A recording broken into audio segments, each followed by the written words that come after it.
Have you met Joe Biden? Is my response to that. So, no, nobody is discussing impeachment except pundits and commentators. First of all, impeachment is a punishment. It's not a remedy. Second of all, the only people who want us to talk about impeachment are the president's allies. All right, so you see it as a bait that you're not going to take. I'm not going to take it because I've met Joe Biden. That's not the answer, is to replace Barack explain Obama the Joe with Joe Biden reference. He would be the new president. I mean, so you get rid of one guy who's not... He would be the new president. All right, okay. There you go.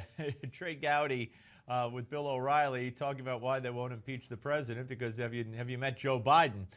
Rejoining us on the Malzberg panel, co-host of Steele Ungar and senior political contributor for Forbes.com is Rick Ungar, and commentator on religion, society, and pop culture is Rabbi Brad Hirschfield. And Rick, you know, I think some good news today.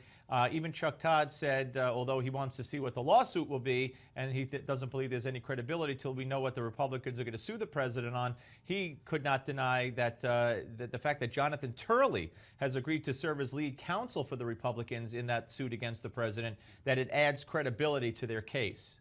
Well, I don't know if it adds credibility. And by the way, I just have to say this, Trey Gowdy on his best day could only hope to carry the bags of Joe Biden when it comes to being a legislator. That was such a ridiculous thing to say. But now on this, look, they've had a very hard time, Boehner and the House Republicans, finding an attorney to handle this case. They've signed up two, both of whom have resigned the case before it even got filed.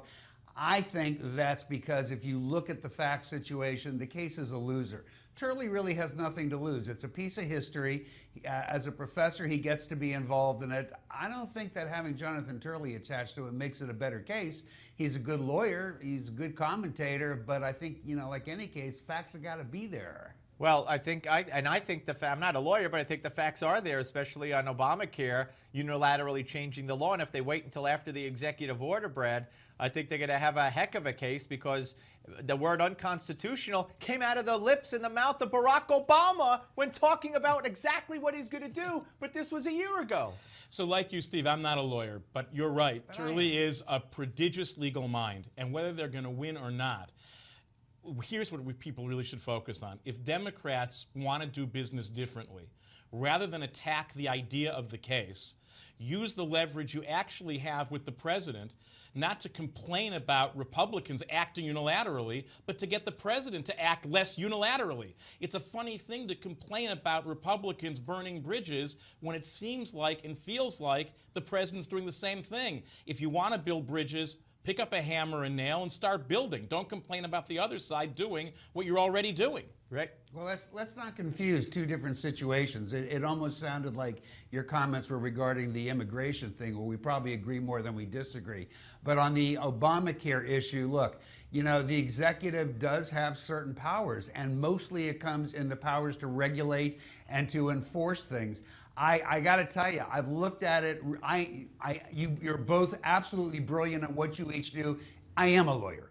And I have to tell you, it's not a great case. You never know what a court will do, so I can't sit here and say it's an absolute loser, no way. But I don't think this is the case that they want. I'd like Boehner's case a lot better, to be honest with you, if he brought a case having to do with executive orders on immigration. Yeah, no, I agree. And I think maybe I'm hoping that's what they're waiting for, because they certainly have not done that yet. All right, finally, Rick, we got 30 seconds each. The FBI has issued a warning on expected violence in Ferguson. No surprise, but we now find out the protesters have targeted various institutions and businesses.